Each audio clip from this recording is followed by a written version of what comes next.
Right, a very warm welcome back, and thank you very much for joining us today. We're talking about local government and your municipalities, whether it's a metro, district, or local. This is an opportunity for you to engage with representatives that we have here. There's a municipal managers forum that's taking place in Mpumalanga, and so we've got an opportunity to talk to them, and also the CEO of the South African Local Government Association. So, gentlemen, before the break, we gave you a chance to say your piece, and now we've got an audience here and an audience at home that are also going to say their piece. And I've got to tell you, the first tweet that came through is for you, Mr. George. Zamogushle says, with Salga in place, municipalities are still underperforming and not accountable. There's no need for Salga. Yeah. So what do you say to Zamogushle? Yeah.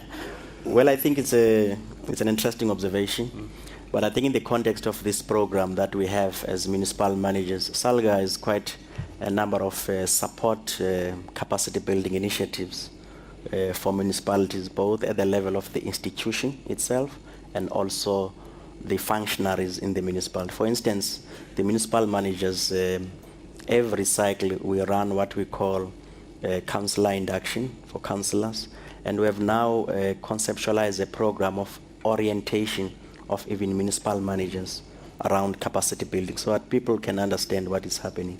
The second area of support that we do for local government is around areas of best practice sharing and innovations. And you would see in the program that we have yesterday and today, we have a number of areas that are currently challenges for municipalities, and we look at contrasting scenario. Right. Who is doing best in that area? You've got great programs, great initiatives, you have these meetings, but she's suggesting that they're still underperforming. The Auditor General is also suggesting that, yes, little progress is being made, but perhaps not enough. So how are your efforts translating into what's happening on the ground? Perhaps let's ask you, gentlemen. People are marching. We are having people saying that you're not delivering on services. Auditor General is saying that there are a lot of risk areas, bypassing tender procedures, skills, all sorts of problems that they're raising. How is Salga helping you and making a difference? And we had the minister saying that, you know, you don't perform, you should get fired. Are we in a round where things are getting serious now? Your reflections and your thoughts, very briefly, just answer that. People are marching and they're not happy. Well, I think one of the ways that Salga does assist is for us as municipal managers, as cities, municipalities, are able to share best practice and then learn how to go about doing things better, because each of us have different kinds of problems, and the approach we take will allow us to address those issues. So moving then, as in the case of Joburg, from a qualified audit in 2009 to an unqualified audit in 2013 is because we share, we learn from each other. Well, Peter, if I may come in, we're sitting at Ehlazeni district municipality, a municipality that has had 4 clean audits in a row. Salga has been there.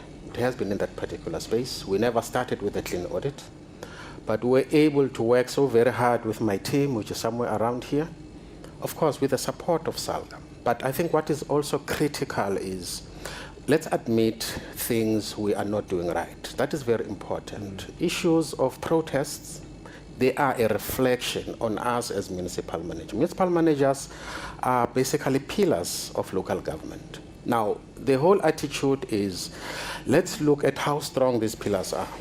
Let's look at how weak these pillars are. Let's get the right people into a particular position. You know, let's deal with the basics, like the minister, you know, in his speech indicated. Let's go back to basics. At what stage do we fix those potholes?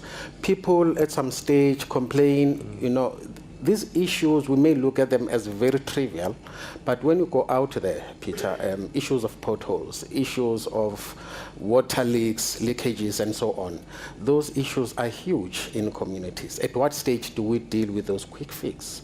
Those are some of the lessons we are sharing with one another. All right. Mxolisi, why have we got the wrong people in some of these jobs? Because clearly, underperformance, and some people are performing and some others aren't. Why have we got the wrong people in some very important jobs? Is this political deployees? Look, I wouldn't say that necessarily it is political deployment. One, you've got the minimum requirements that have been set by the National Department of Culture, but I would say it is the lack of professionalization. Now, there's a difference between deployment and professionalization. For instance, a minimum requirement for a municipal manager is a bachelor's degree. Whether you've got that bachelor's degree in social science or education, it doesn't matter as long as you've got a bachelor's degree. And we are saying, let's have the relevant minimum qualification so that you know that when you bring people into local government, you bring in people who can hit the ground running. And you can only do that through professionalization. You can only do that by beginning to close the gap to say, look, no offense to teachers and social workers, but we think that coming into local government might be something a little bit too big for you, and therefore let's get the necessary qualifications for people who can do that. So you're saying that all municipal managers are degreed? Yes, they are. All right, okay. Well, and that is a legislated minimum requirement. all right, okay. And it's not political deployment. They're just failing because they don't have the skills. Look, I mean, absolutely not. Yeah. But I think if you brought someone who was, I think we all are here we are because of teachers, and I hate referring to teachers all the time. But I think if you bring someone who comes from a teaching profession, local government is a very complicated environment. Okay. You need someone from the built environment, you need someone with financial management skill, and definitely that person is going to struggle. All right, so Xolile, why does this happen? That somebody he's got a degree, so meets the criteria, inverted commas, why are they being allowed to take up jobs that are beyond them? Well, Peter, there's a number of challenges that are well documented, and I think we're the first to admit both problems in local government are systemic as well as structural.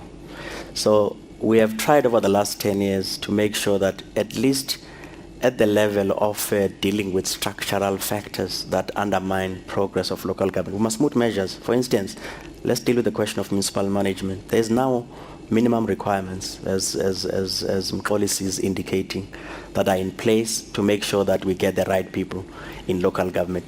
But there are also exogenous factors, factors that outside the terrain of the municipalities. Admittedly, you would have situations where we might even have instances of interference in local government. So yesterday we were discussing what we call a consequence and management accountability. The minister in his message yesterday made it very clear that there has to be a certain set of non-negotiables. For instance, if we have an Auditor General report... I'm just going to take a quick commercial break, but I want to come back to that. And I also want to know who you mean when you say interference. Okay, all of that coming up after this.